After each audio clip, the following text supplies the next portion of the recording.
अगर मैं आपसे एक सवाल पूछूं, किसी कंपनी का सबसे महत्वपूर्ण डॉक्यूमेंट कौन सा है, तो बहुत से लोग कहेंगे प्रॉफिट एंड लॉस स्टेटमेंट, कुछ लोग कहेंगे कैश फ्लो स्टेटमेंट। लेकिन अगर आपको किसी बिजनेस की असली फाइनेंशियल पोजीशन समझनी है तो सबसे पहले आपको बैलेंस शीट को समझना होगा। यही वह डॉक्यूमेंट है जो किसी कंपनी की आर्थिक मजबूती की असली तस्वीर दिखाता है। अब सवाल यह है कि आखिर बैलेंस शीट इतनी महत्वपूर्ण क्यों मानी जाती है।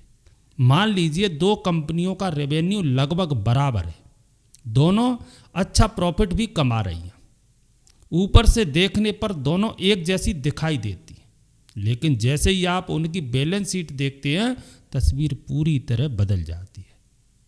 पहली कंपनी के पास कम डेट है और कैश रिजर्व है और उसकी नेटवर्थ लगातार बढ़ रही है। दूसरी कंपनी पर भारी कर्ज है, उसके पास सीमित कैश बचा है और मुश्किल समय से निकलने की क्षमता भी कम दिखाई देती है। यही समझ आता है कि सिर्फ प्रॉफिट देखकर फैसला नहीं किया जा सकता। कई बार जो कंपनी बाहर से मजबूत दिखती है वह अंदर से उतनी मजबूत नहीं होती, और यह सच सबसे पहले बैलेंस शीट सामने लाती है। अब इसे एक आसान उदाहरण से समझते हैं।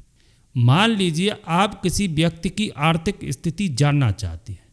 क्या आप सिर्फ उसकी मासिक इनकम देखेंगे? शायद नहीं।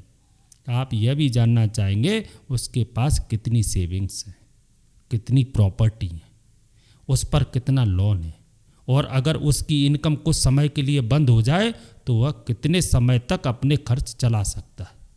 ठीक यही काम बैलेंस शीट किसी कंपनी के लिए करती है। अब सबसे महत्वपूर्ण हिस्सा समझते हैं। बैलेंस शीट 3 भागों में बटी होती है: एसेट्स, लायबिलिटी और शेयर होल्डर्स इक्विटी। सबसे पहले बात करते हैं एसेट की। एसेट का मतलब है कंपनी के पास मौजूद सभी मूल्यवान संसाधन, जैसे कैश, बैंक बैलेंस, फैक्ट्रियां, मशीनें, जमीन, इन्वेस्टमेंट, इन्वेंट्री और ग्राहकों से मिलने वाली राशि। यानी वे सभी चीज़ें जो बिजनेस के लिए भविष्य में मूल्य पैदा कर सकती। अब आती हैं दूसरे हिस्से पर, लायबिलिटी। इसका मतलब है कंपनी को कितना पैसा वापस चुकाना है, जैसे बैंक लोन, सप्लायर का भुगतान, बॉन्ड्स और दूसरे सभी फाइनेंशियल ऑब्लिगेशंस। यही अधिकांश नए इन्वेस्टर्स गलती करते हैं। वे सिर्फ बड़ी एसेट देखकर प्रभावित हो जाते हैं, लेकिन वे यह नहीं देखते कि उन एसेट का कितना हिस्सा उधार लिए गए पैसों से बनाया गया है। यही तीसरा हिस्सा सबसे ज़्यादा महत्वपूर्ण हो जाता है, शेयर होल्डर्स इक्विटी। इसे एक आसान उदाहरण से समझिए। मान लीजिए आपने 1 करोड़ का घर खरीदा, उसमें 60 लाख का बैंक लोन है और 40 लाख आपकी अपनी इन्वेस्टमेंट है, तो घर की कुल कीमत 1 करोड़ है, लेकिन आपकी असली नेटवर्थ सिर्फ 40 लाख है। ठीक यही सिद्धांत शेयर होल्डर इक्विटी पर लागू होता है। यानी एसेट्स में लायबिलिटीज घटाने के बाद जो बचता है वही वास्तव में शेयर होल्डर्स का हिस्सा होता है। इसलिए अनुभवी इन्वेस्टर्स सिर्फ रेवेन्यू और प्रॉफिट नहीं देखते, वे यह भी देखते हैं कि कंपनी समय के साथ अपनी इक्विटी बढ़ा रही है या नहीं, क्योंकि लंबी अवधि में मजबूत बिजनेस वही होती हैं जो सिर्फ सेल्स नहीं बढ़ाते बल्कि अपनी फाइनेंशियल स्ट्रेंथ भी लगातार बेहतर करते हैं। अब एक और महत्वपूर्ण सवाल, क्या डेट हमेशा बुरा होता है? बिल्कुल नहीं। असल सवाल यह नहीं है कि डेट कितना है, असल सवाल यह है कि कंपनी उसे संभाल सकती है या नहीं। अगर कैश फ्लो मजबूत है, प्रॉफिट स्थिर है और इंटरेस्ट पेमेंट आसानी से हो रही है तो नियंत्रित डेट बिजनेस ग्रोथ में मदद भी कर सकता है। लेकिन अगर डेट लगातार बढ़ रहा है, कैश घट रहा है और पुराना लोन चुकाने के लिए नए लोन लेने पड़ रही हैं तो यह एक महत्वपूर्ण वार्निंग साइन हो सकता है। याद रखिए, बैलेंस शीट यह नहीं बताती कि पिछले साल कितना प्रॉफिट हुआ, वह यह बताती है कि आज कंपनी कितनी मजबूत खड़ी है।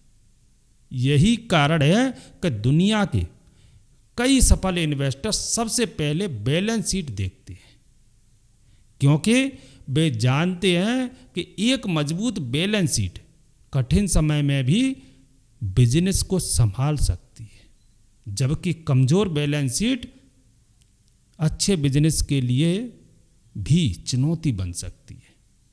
इसलिए अगली बार जब आप किसी कंपनी का एनालिसिस करें तो सिर्फ रेवेन्यू ग्रोथ या प्रॉफिट ग्रोथ मत देखिए, सबसे पहले उसकी बैलेंस शीट देखिए और खुद से 3 सवाल पूछिए।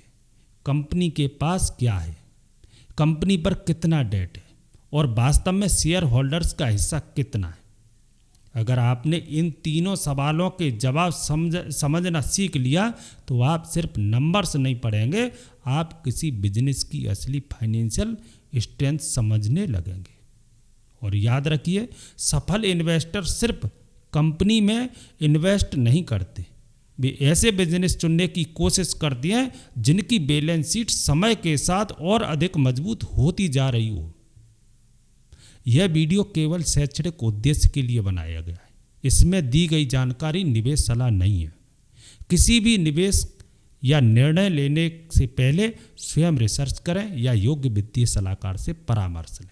तो आज के वीडियो में बस इतना ही, मिलते हैं अगले वीडियो में, तब तक के लिए जय हिंद।